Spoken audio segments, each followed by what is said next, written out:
Ever have that moment, where you're staring at a big decision, got all the data, all the spreadsheets pointing you one way, but there's this like nagging feeling deep down, almost like a whisper saying, are you sure?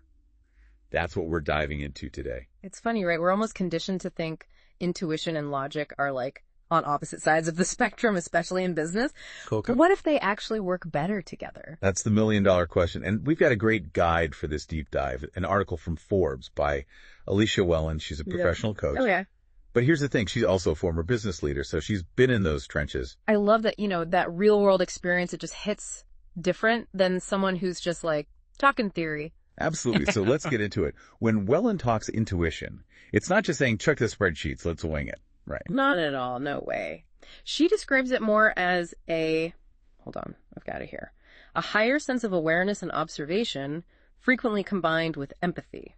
Okay, so there's more to it than meets the eye. Right. It's like you're tapping into something deeper, something beyond just the raw numbers. It's like a deeper understanding. Like those times when the data's telling one story, but you just get this, I don't know, this sense that there's more to it. Exactly. Your brain is picking up on things, subtle things maybe, patterns, you name it, that you might not even be consciously aware of. Like a sixth sense, almost, for your business. Okay, see, now that makes it feel less like some mystical thing only certain people have. Because you're saying everyone's got this to a degree. Oh, absolutely. Everyone has it. Think of it like a muscle. We all have it, but some people have trained it more than others. So how do we start hitting the gym for our intuition then? How do we start flexing that muscle?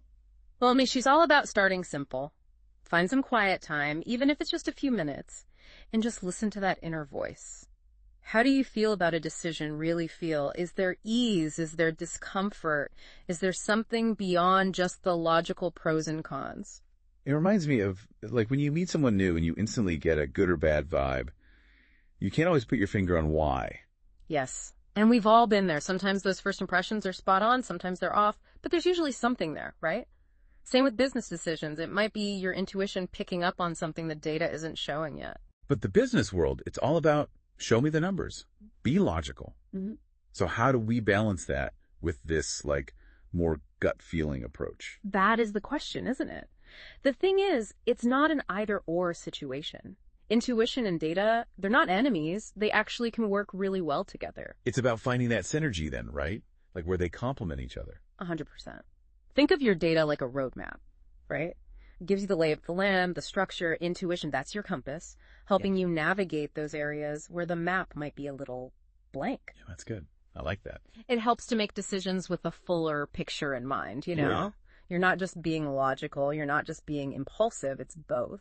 And that's what's so cool about Wellen's own story, right? She talks about starting her own consulting business, right, which is a big leap for anyone, but especially someone who, by her own admission, is very analytical. It's true. She even says in the article she'd never started a business before. And the whole fear of failure thing, that was very real for her.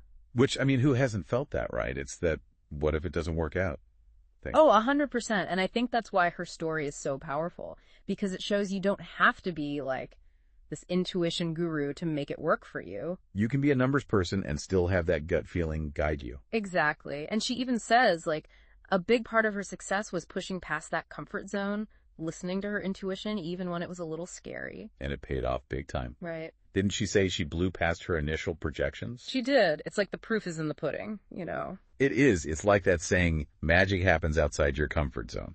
But it's easy to say that, harder to actually do it. Oh, for sure. For sure. It's one thing to, like, intellectually get the whole intuition thing, but to actually trust it, especially with a big decision, that's a whole other story.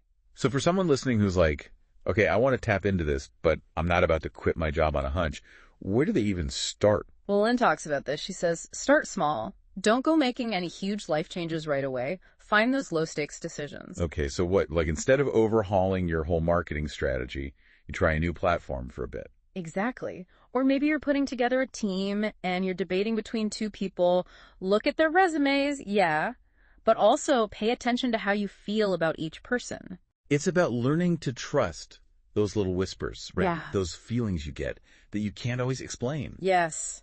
That's intuition talking to you, and the more you pay attention to it, even with those small decisions, the more you start to understand how it communicates with you. Yeah, it's like learning to trust your intuition. Yeah. It's almost like I don't know, learning a new language or something. Oh, tell me more about that. Like, at first, it's all these feelings, these vague, I don't know, almost like hunches you can't explain. Right, right.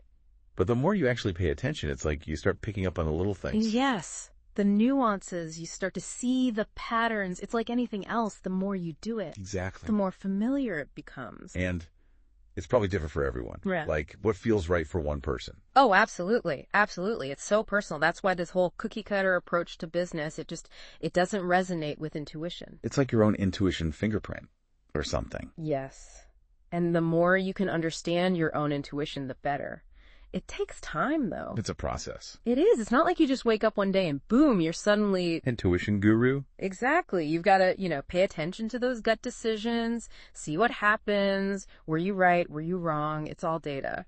It's like you're fine-tuning your internal radar with each choice you make. 100%. 100%. And, at the end of this article, and she says something really powerful. She says, great things happen when you're outside your comfort zone. Isn't that the truth? It's like we all know that logically, Right. but it's so easy to stay in that, that safe space. It's comfortable. Exactly. But if we're talking about intuition, taking those leaps, that's where the magic happens. That's where the growth is, yeah. So for anyone listening who's ever felt that little nudge, that whisper, don't ignore it. Lean in. That's what I say. What's the worst that could happen? You might surprise yourself. Exactly. Some of the best ideas, the most successful businesses, they all started with someone saying, what if? What if? Indeed. Well, that about wraps up our deep dive for today. This was great. Always a pleasure, but before we go, one last what if to leave you with. What amazing things might be possible if you started trusting your intuition more? Think about it. Until next time, keep exploring, keep diving deep.